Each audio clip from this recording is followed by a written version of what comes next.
Olá, amigos da TV O Impacto. Eu queria conversar com você sobre o seguinte. Aqui em Santarém nós temos o Porto das Docas, onde navios, de grande calado inclusive, e estão sempre navegando aí em águas nacionais e internacionais, ancoram aqui e é bonito, né? Trazendo mercadorias, levando mercadorias, produtos. E tem uma questão que eu queria levar a seu conhecimento, que é um assunto de suma importância em relação ao meio ambiente. E trata-se da invasão biológica ou bioinvasão, que é causada exatamente pelo impacto que trazem esses navios, muitas vezes micro-organismos, animais, enfim, e que acabam se tornando problemas muitas vezes.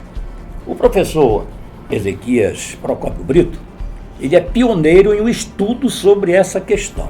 E ele aceitou o nosso convite para falarmos aqui, professor, bem-vindo, sobre esse assunto que é de uma importância gigantesca para nossa Amazônia aqui, principalmente o nosso porto. Bem-vindo.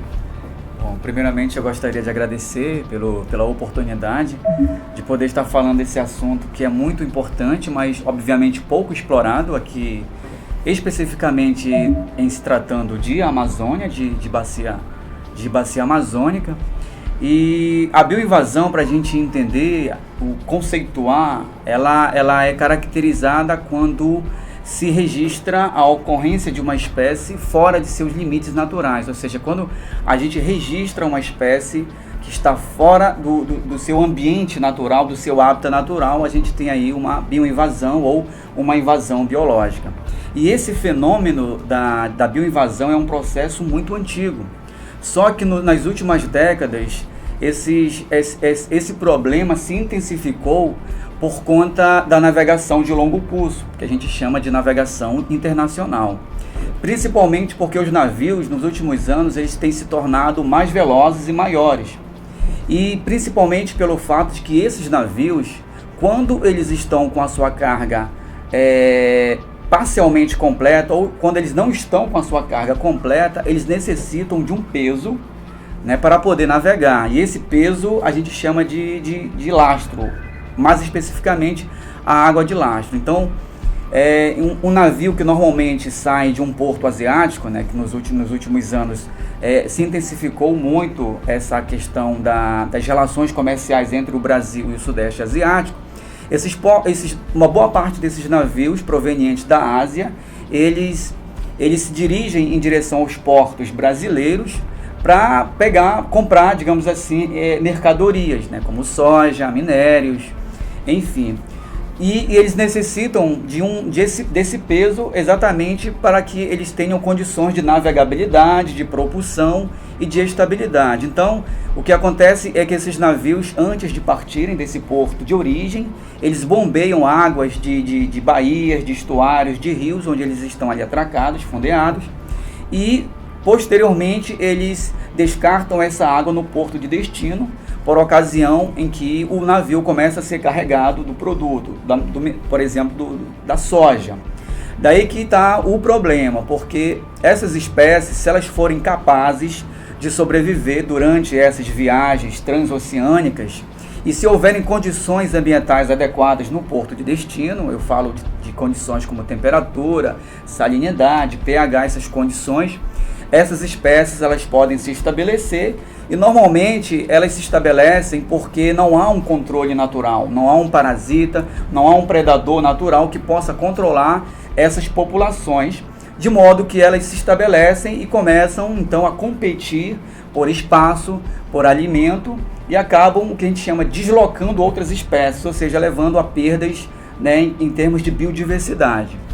Isso aí causa tanto problema para o ser humano como a parte econômica também. Exatamente. O caso mais preocupante, mais emblemático de introdução de espécies exóticas no Brasil, há muitos casos ao redor do mundo. Normalmente eles são documentados em regiões costeiras, onde se há grande movimentação de embarcação, de navios. Então, há um monitoramento ali permanente, é isso? Não, basicamente em países desenvolvidos, como Austrália, alguns países europeus e Estados Unidos. Eles já têm ferramentas de monitoramento muito mais eficientes. Sim. Aqui no Brasil, a gente faz esse monitoramento, mas fica mais a nível de pesquisa, de universidades. O fato é que no Brasil o caso mais emblemático, mais problemático de bioinvasão diz respeito à espécie conhecida como mexilhão dourado ou Limnoperna fortunei, que é o nome da espécie. É uma espécie que ela é originada do Sudeste Asiático, que também foi introduzida através da água de lastro, já se espalhou em vários ecossistemas aquáticos brasileiros, inicialmente no estado do Rio Grande do Sul, depois se espalhou pelo Paraná, Minas Gerais, São Paulo, mais recentemente foi registrado na bacia do Rio São Francisco e também no Pantanal. A bacia amazônica é o último, digamos assim, o último grande bioma que essa espécie ainda não se estabeleceu. Não sabemos o motivo. Pela minha breve experiência como pesquisador, eu acredito que exista algum fator físico-químico que impeça que o mexilhão dourado se estabeleça em águas amazônicas. O fato é que aonde que ele se estabeleceu, ele já causou diversos danos ecológicos e também econômicos, porque ele é um organismo que ele tem inicialmente uma fase larval, que a gente chama fase planctônica. Ele a princípio é uma larvazinha, e depois ele desenvolve um que a gente chama de bisso, que é uma espécie de proteína, uma cola, que ele se fixa em qualquer tipo de superfície, seja uma planta, seja uma estrutura artificial, como o pier de um porto. O fato é que ele consegue se multiplicar muito, muito rapidamente, e eventualmente ele causa esses prejuízos, porque ele bioincrusta, como a gente fala, ele se fixa em turbinas de hidroelétricas, em esgotos, em tubos de captação de água, em cascos de embarcações, e depois as pessoas acabam gastando grandes cifras de dinheiro para poder remover essas bioincrustações. Certo. Professor, o senhor iniciou essa pesquisa, que como eu falei no início aqui da nossa conversa, é um estudo pioneiro, né? E o senhor tem um prazo para a conclusão, porque se trata de uma tese de um doutorado.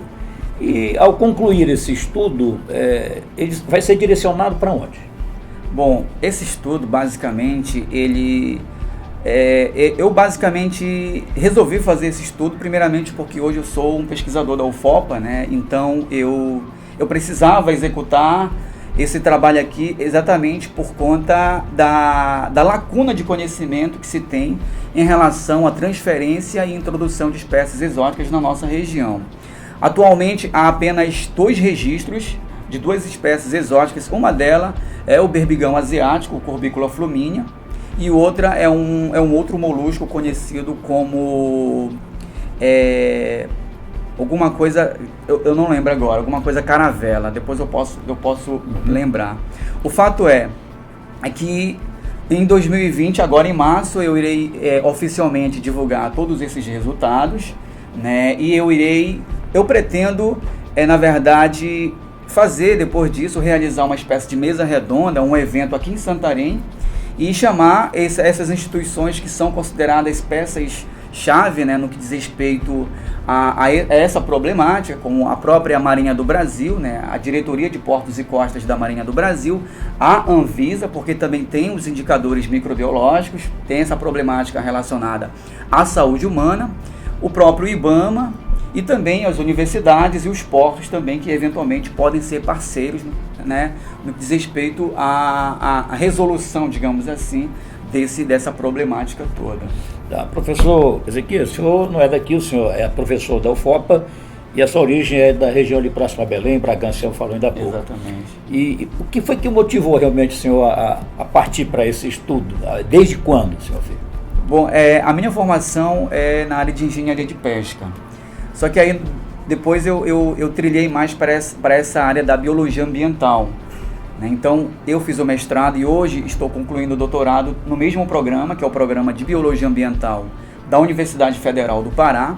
Na oportunidade em que eu ingressei no doutorado, né, a companhia Vale, ela tinha um interesse de financiar, de dar na verdade continuidade a um projeto que a gente desenvolveu em um dos terminais da Vale, que fica em São Luís, que é o terminal marítimo de Ponta da Madeira, que inclusive é o terminal de maior movimentação de embarcações no Brasil. Então eles tinham interesse de financiar. Só que como eu estou aqui em Santarém, hoje sou servidor da UFOPA, né, eu resolvi então né, mesmo sem financiamento, eu resolvi pôr em prática, né, essa pesquisa, obviamente com a ajuda de alguns parceiros, exatamente por conta dessa preocupação em relação às espécies invasoras, porque a gente não tem digamos assim, um arcabouço de literatura, não há literatura que trate dessa questão, não há uma preocupação em relação a essa questão aqui na Amazônia. Então eu resolvi pôr isso em prática, principalmente preocupado com o mexilhão dourado. E mesmo porque, professor, hoje nós temos o porto apenas aqui das docas, mas a expectativa é de que no futuro tenhamos outros portos sendo instalados aqui na área, na região toda, né?